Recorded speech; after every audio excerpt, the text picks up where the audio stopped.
Zdajle. Filip, kaj sem ti rekel, od 100 metrov moraš 96 zadeti. 9-9. Čim je roka ohladi, čim roka malo zatrta, ni koša. Vidiš, kako Filip beg dela. Sam meče gor, to, kar sem te treniral polet. Pa brez kvihta moraš. Kvihte treba gor dače, kvihte. Švoh.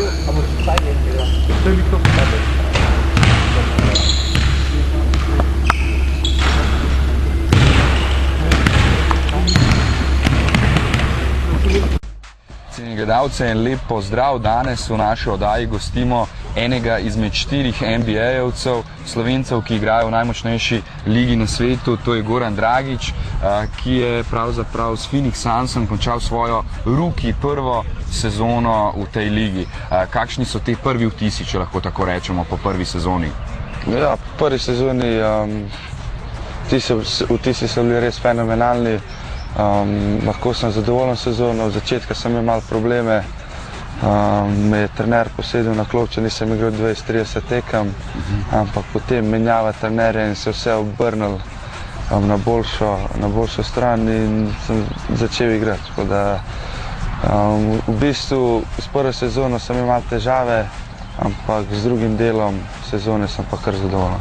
Ta drugi del je bil uspešen. Kaj je bilo pravzaprav v prvem delu? Novinec je to povsem nov sistem, vemo, igrali ste v Sloveniji, pri Slovanu Olimpiji, pa v eni izmed najboljših lig, če ne najboljši v Evropi, španski ligi. Je res NBA tako drugačen? Ja, jaz bi rekel, vse razlikuje, predvsem košarka, predvsem hitrejši stil igre, igralci so bolj fizično močnejši in tudi jaz sem od začetka s tem probleme se navaditi. V obrambi predvsem? Ja, predvsem v obrambi, tudi v napadu, težje prihajaš do šutov, mogel sem malo spremeniti mojo igro, tako da od začetka sem imel kar probleme na prva 2 meseca in mogoče je videl prejšnji trener Terry Porter, da imam s tem malo probleme in me posedel na klopco, ampak ne glede, sem jaz zadovoljen, ko bi rekel, prebrodil sem en mesec, to krizo en mesec, mislim, da je bil ta mesec najtežji v moji karieri in sem res vesel, da sem psihično zdržal in da sem nekako se postavil na noge. Torej, prebili ste ta let, kar je najbolj pomembno v ligi NBA. Tudi drugi veliki igralci so na začetku seveda sedeli, verjetno ste to tudi sami vedeli. Tudi omenili ste, da ste morali malce spremeniti igro. Kaj konkretno, recimo, vemo, da ste dobro igrali v obrambi prej v Evropi, da ste izredno prodirali, bili ta igralec, ki je igral hitro košarko, atraktivno. Kaj ste morali tam spremeniti, dodati, ali spremeniti? Ja, jaz še zmeraj igram to hitro košarko, v obrambi si trudim, kolikor lahko, predvsem sem pa spremenil mojo igro v napadu. V prejšnjih letih v Evropi sem nekako z lahkoto šel v prodor in zaključil nad obročem, tukaj v NBA pa malo drugače, so le bolj fizični, bolj skočni igralci, tako da sem predvsem spremenil ta aspekt igre, zdaj predvsem šutiram izven terena, od oddaljenosti, tako da sem kar nekak šutera, tudi če se malo pohecamo. Kaj to pomeni? Po vsakem treningu 100 metrov iza črte za trito? Vse verjetno ste že prej tudi veliko metali, ampak... Ja, mislim, letošnja sezona je bil predvsem poudarek na šut igro. Po vsakem treningu sem ostal z Igorjem Kokoškom, še kakšno 2 urci, 1 ura pa pol dlje in smo trenirali šut, tako da sem kar, v tej sezoni sem kar veliko popravil in napredoval v tem aspektu igre. Omenili ste trenerje, seveda tistega glavnega, Terryja Porterja, ki je bil na začetku sezone, in pa Igorja Kokoškova, ki je srbski strokovnjak na klopi Phoenixa. Ja. Igor mi je res, takrat, ko sem bil v kriznih trenutkih, mi je najbolj pomagal, zmeri me je držal gor, mi je pomagal, mi sem trenirala in najbolj se bom zapomnil njegov nasvet. Mali, bodi pripravljen, nikoli ne veš, da boš dobil priložnost in točno to se je zgodilo. Jaz sem treniral za to priložnost, da bom pripravljen takrat in v drugem delu se je to nekako spremenil, nov trener in izkoristil sem to priložnost in na koncu sem tudi veliki igralec. Sprememba trenerja, tudi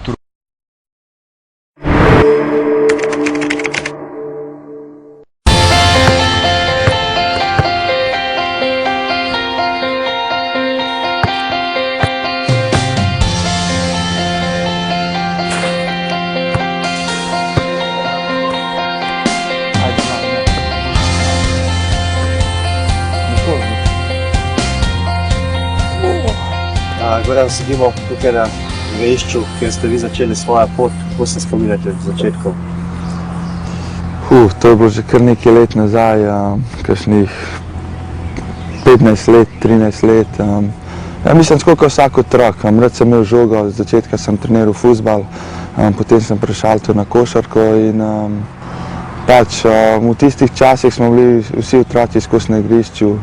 Nismo bili toliko za računalniki, ampak radi smo se igrali žogo.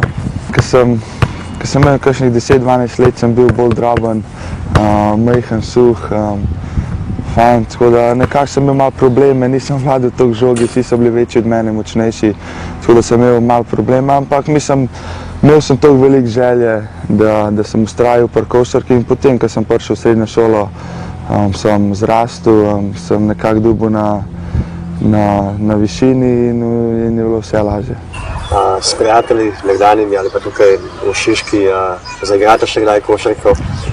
Prejšnja leta smo se vsako leto dobili smo tukaj na Iliriji, odigrali 3-3 trojke, ampak letos je bolj slabo, košarka je upadla, tako da vse pa dobim s temi bližnjimi sosedi, tako da odigramo kakšen, ko bi rekel, basket, ampak tudi letos nisem enkrat sem samo zunaj igral, potem pa ne. Verjetno tista ekipa, ki je z vami, ko igrate tukaj, zmaguje ali? Veš kako, če ti po pravici povem, dosti tega smo zmagali, kar nekaj smo jih pa tudi izgubili. Kajti včasih se začnemo kregati, to bi mogli narediti, ti pa to, potem pa, mi prijatelji se včasih za šalo zbadamo in včasih, ko sem kakšen šut falil ali pa, ko sem narobe podal, so oni, ti, kako ti igraš v NBA-ju in mislim, vse je tako prijateljsko. Vsako proti tebi igra, mislim, dobi še, kako bi rekel, dodatno motivacijo in še predvsem vzun je kar malo groba igra, tako da se moraš kar malo paziti glede poškodb.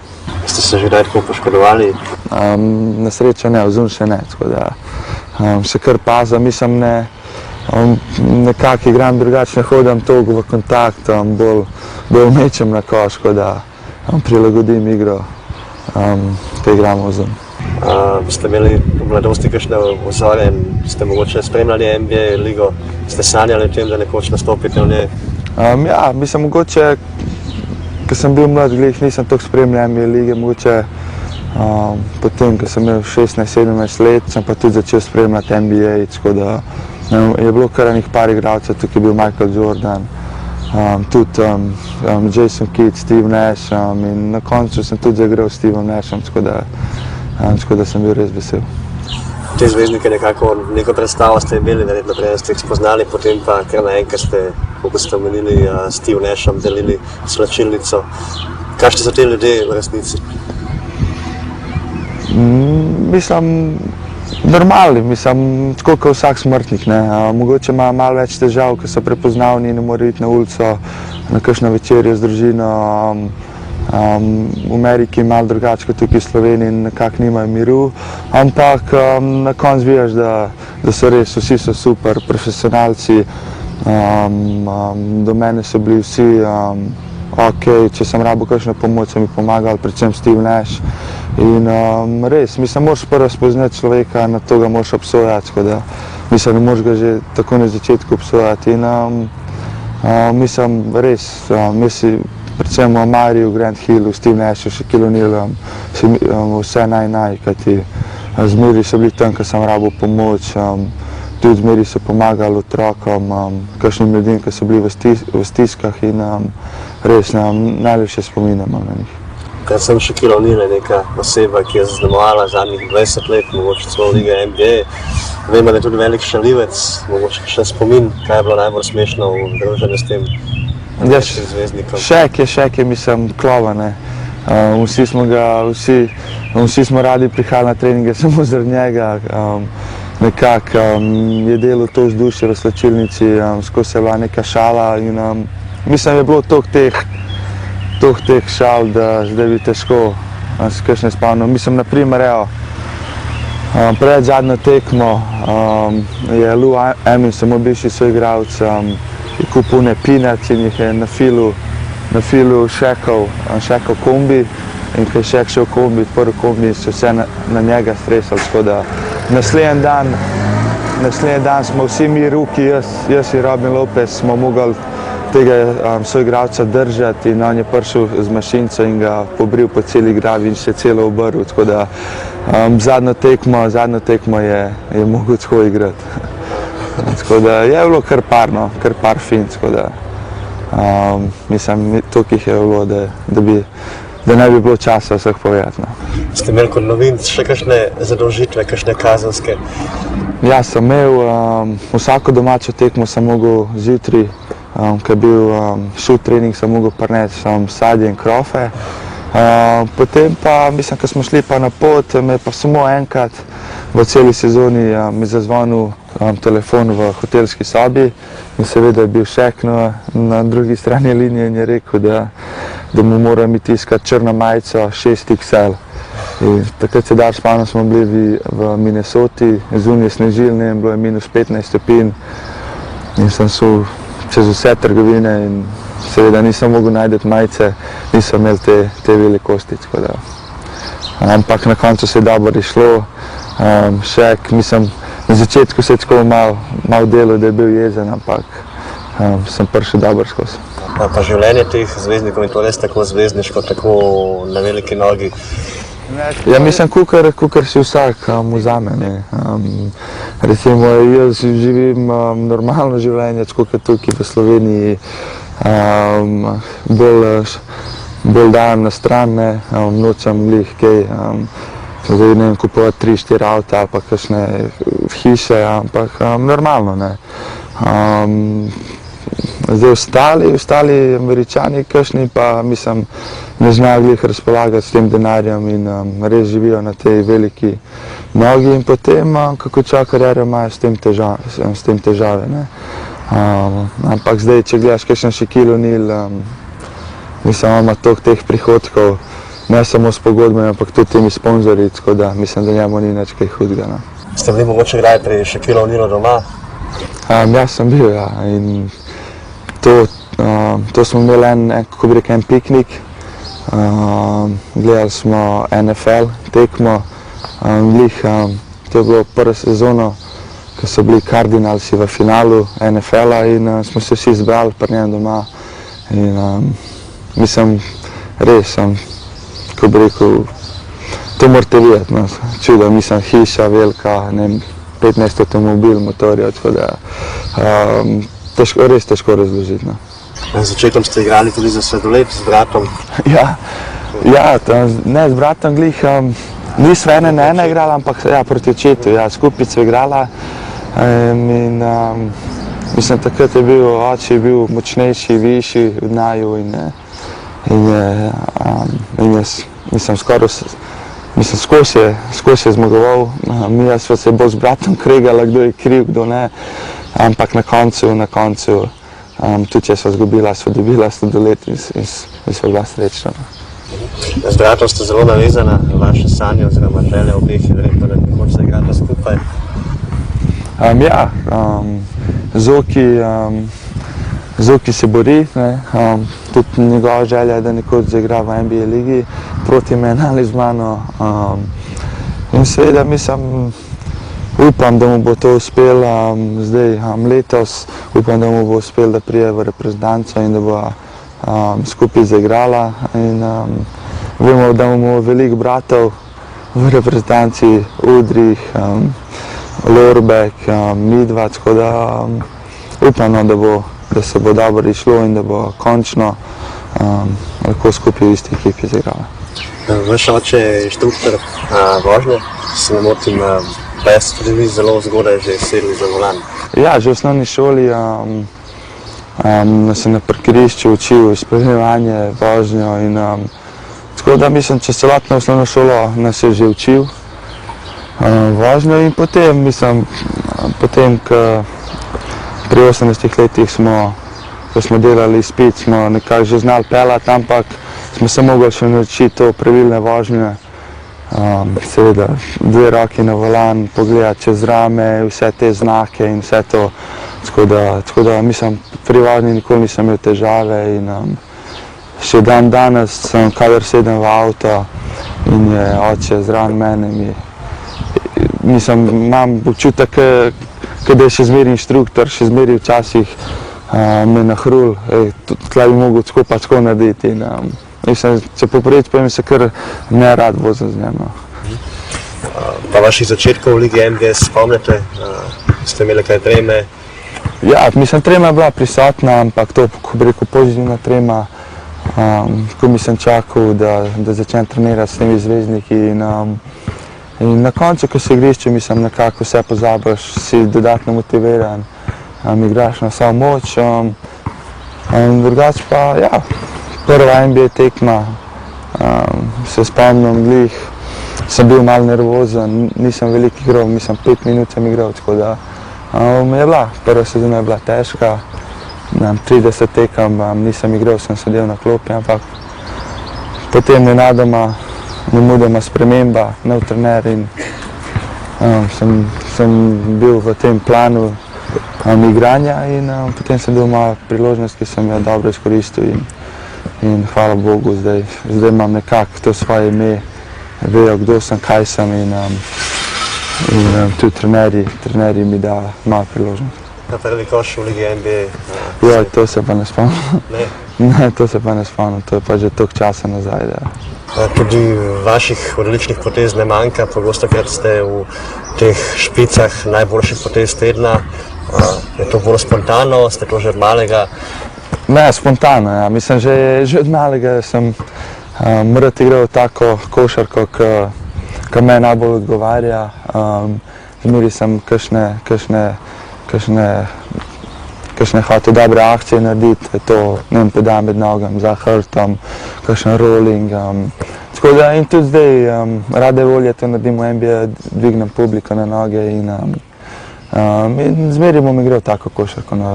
Pri tem prestopu zgodil se gre čez noč, kako ste vi to sprejeli, to nenadno odločitev vodstva kluba? Ja, mislim, bil sem malo šokiran. Vse se je zgodilo, mislim, tretje je zgodilo v zadnjih 5 minut.